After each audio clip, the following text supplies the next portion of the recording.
Assalamualaikum warahmatullahi wabarakatuh. Saya Nirma Suryani dari kelas Psikologi 3D. Di sini saya akan membahas tentang dependent korelasi. Gimana sih rumusnya dependent korelasi? Nah, tonton video berikut ini ya. Halo teman-teman, di sini aku akan menjelaskan mengenai dependent korelasi produk momen. Nah, setelah kalian membuat tabel data mentah dari hasil kuesioner kalian, langkah yang selanjutnya kalian buat adalah mencari dependent korelasi produk momen. Nah, di sini langkah awalnya kalian identifikasi variabelnya dulu. Variabel X dan Y. Variabel X itu variabel yang mempengaruhi, sedangkan variabel Y merupakan variabel yang dipengaruhi. Nah, di sini saya mengambil dua variabel kuantitatif ya. X-nya itu kebugaran jasmani dan Y-nya kesehatan fisik. Setelah kita identifikasi variabelnya, maka selanjutnya yang harus kita lakukan adalah membuat judul dan juga hipotesisnya. Di sini judul yang saya buat yaitu hubungan antara kebugaran jasmani dengan kesehatan fisik, dengan hipotesis ada hubungan antar kebugaran jasmani dengan kesehatan fisik. Nah, setelah kalian menemukan setelah kalian identifikasi variabelnya tadi dan juga membuat judul dan hipotesis, lalu tahap selanjutnya yaitu kalian harus membuat layout datanya. Jadi layout datanya itu begini ya teman-teman bentuknya. Ada S itu subjeknya, X, Y dan juga X kali Y dan X pangkat 2 dan juga Y pangkat 2. Nah, ini X, Y-nya itu angka dari data mentahnya ya teman-teman. Nah, ini teman-teman ya. Berhubung variabel yang saya buat itu variabel 1 dan 2, jadi ini ya teman-teman. Tinggal kita salin, lalu kita masukkan ke sini. Nah, kalau sudah kita masukkan, kita cari X kali Y. Ini X kali Y teman-teman ya. Jadi 15 kali 22 yaitu hasilnya 330. Terus kalau sudah, nanti kita cari per ini ya teman apa? Per subjeknya ya teman-teman ya. Terus selanjutnya kita cari X pangkat 2-nya. X pangkat 2-nya itu ini ya teman-teman ya. Contohnya 15 pangkat 2 hasilnya 225, 18 pangkat 2 hasilnya 324 gitu ya teman-teman. Untuk Y2-nya sama ya teman-teman ya. Ini Y2-nya 22 pangkat 2 itu hasilnya 484. Jadi nanti kita cari hasilnya itu satu persatu per subjeknya teman-teman ya. Kalau sudah kita cari semuanya, kita total, kita jumlahkan semuanya. Ini nanti jadi sigmanya ya. Kayak ini sigma X-nya, ini sigma Y-nya, ini sigma XY, ini sigma X pangkat 2, ini sigma Y pangkat 2 gitu ya teman-teman. Setelah kita masukkan, kita cari total keseluruhannya. Di sini saya akan membahas sedikit tentang bagaimana cara membuat grafik scatterplot setelah kita selesai membuat layout data. Ini disisipkan. Ini di bagian-bagian ini ya. Bagian yang ini ya. Ya. Lalu kita pilih data, kita tambahkan yang nilai seri X itu yang ini, kita tarik dari subjek pertama sampai ke subjek ke-40. Jangan sampai jumlahnya itu ikut ke input ya teman-teman. Terus ini yang Y sama kayak yang X tadi. Oke, kita oke. Nah, jadinya seperti ini ya. Ini sudah jadi grafik scatterplot. Nah, grafiknya tadi kan seperti ini. Langkah selanjutnya yang harus kalian lakukan adalah menghitung RXY-nya. Rumusnya RXY sama dengan N dikali sigma XY dikurangi sigma X dikali sigma Y dibagi akar N dikali sigma X pangkat 2 dikurangi sigma X pangkat 2 dikali N dikali sigma Y pangkat 2 dikurangi sigma Y pangkat 2. Nah, di sini bedanya apa sih dari yang ini sama yang ini? Yang akar pangkat 2-nya di dalam sama pangkat 2-nya di luar itu bedanya apa sih? Ini aku jelasin di sini ya. Nah teman-teman, tadi kan ada yang pangkat 2-nya di dalam sama ada yang di luar ya. Nah, ini beda teman-teman. Kalau yang pangkat 2-nya di dalam itu pakai yang ini, bukan yang ini. Ingat ya, kalau pangkat 2-nya di dalam, angka 2-nya di dalam, itu pakai yang ini. Pakai yang sudah kita pangkat 2-kan per subjeknya, bukan yang belum kita pangkatkan terus kita pangkatkan, bukan. Nanti itu kita buat yang ini, yang pangkat 2-nya di luar.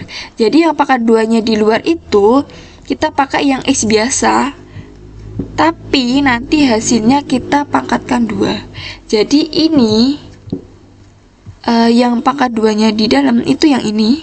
Kalau yang pangkat 2-nya di luar itu pakai yang biasa. Nanti yang pangkat 2-nya di luar itu hasilnya 637, sedangkan pangkat 2-nya di dalam itu hasilnya 10.463. Beda banget ya teman-teman ya. Jadi jangan sampai kalian salah memasukkan angkanya ya teman-teman, karena nanti hasilnya bakal beda gitu. Nah, selanjutnya tadi kan sudah saya jelaskan ya bedanya dari X yang ini sama X ini apa. Kalau yang Y sama yang Y ini sama yang Y itu sama kayak X ini tadi ya teman-teman bedanya.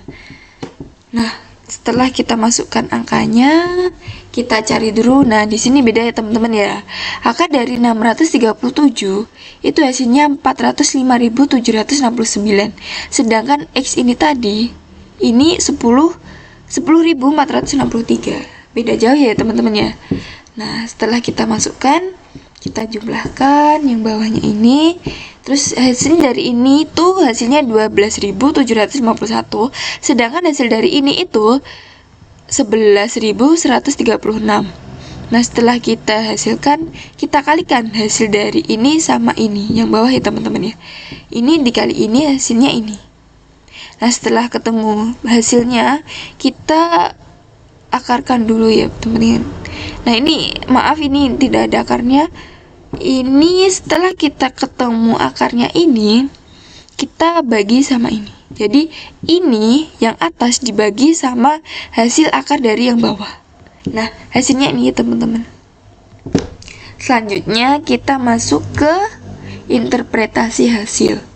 Dari hasil yang sudah kita ketahui tadi, diketahui bahwa R kita itu lebih besar daripada R tabel, atau gini bacanya, R sama dengan 0,4897. Di sini saya mengambil 4 angka di belakang koma ya teman-teman.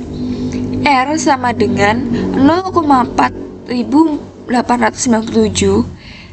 R2 atau R tabel signifikan 1% dengan signifikan 1% itu di tabel sama dengan 0,3578.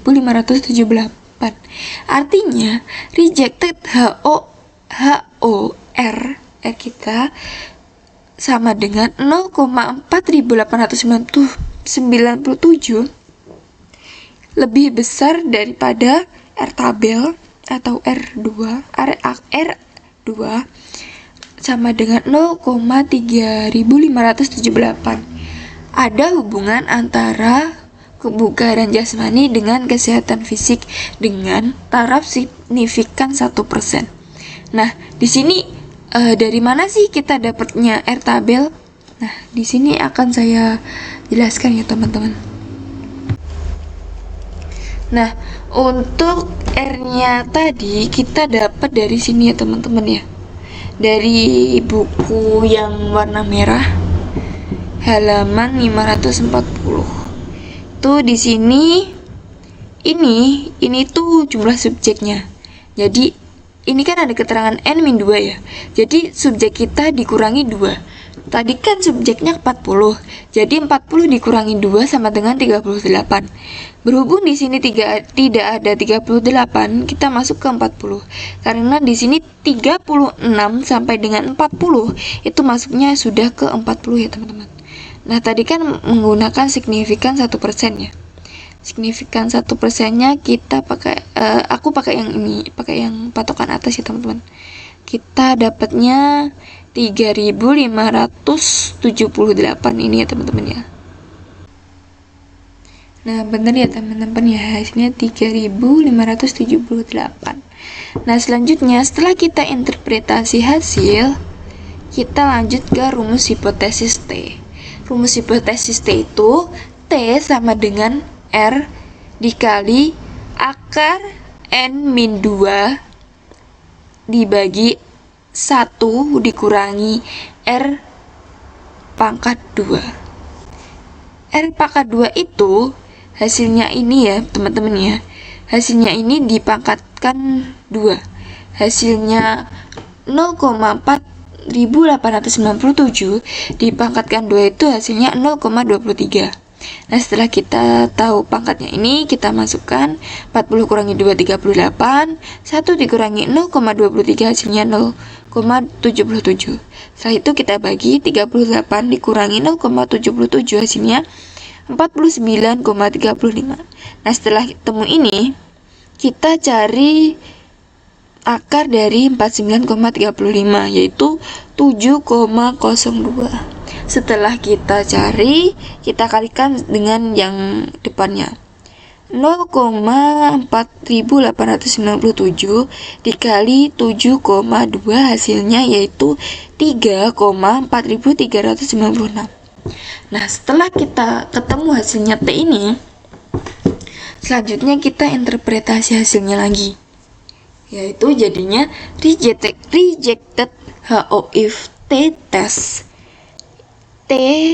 test kita dengan angka 3,4396 lebih besar daripada T tabel atau T2 dengan taraf signifikan 0,01 atau 1% berdasarkan indeks D2. Nah, di sini akan saya jelaskan dapatnya tabel itu dari mana ya teman-teman ya. Nah, dari sini ya teman-teman ya, di buku biru halaman 760. Di sini ini sama seperti yang R tadi, ini tuh subjeknya. Terus di sini D2 karena kita pakai D2 tadi, jadi yang kita pakai yang bawah ya teman-teman ya. Yang ini 010 ini. Kita tarik, kita dapat 2704 ya teman-teman ya. Jadi hasilnya ini ya teman-teman ya. T tes kita itu lebih besar daripada T tabel. Nah, di tahap yang terakhir yaitu sumbangan efektif atau koefisien determinasi. Di sini R ini pangkat 2 ya teman-teman ya. R pangkat 2 sama dengan 0,23. R pangkat 2-nya tadi yang R dipangkatkan 2 tadi ya teman-teman ya. Dari ini. Nah, ini dipangkatkan 2 hasilnya 0,23. Hasilnya ini. Jadi, X menyumbangkan sebesar 23% dari 77% disumbang variabel lain. Jadi, variabel X-nya tadi hanya menyumbang sebesar 23% dari 77% variabel lain. Nah, sekian dulu nih teman-teman rumus dependent korelasi yang saya sampaikan. Mungkin kalau kalian masih bingung bisa diulang lagi ya videonya. Kalau enggak kalian bisa tanya. Sekian, mungkin apabila ada kurang lebihnya saya mohon maaf. Terima kasih, saya pamit undur diri. Wassalamualaikum warahmatullahi wabarakatuh.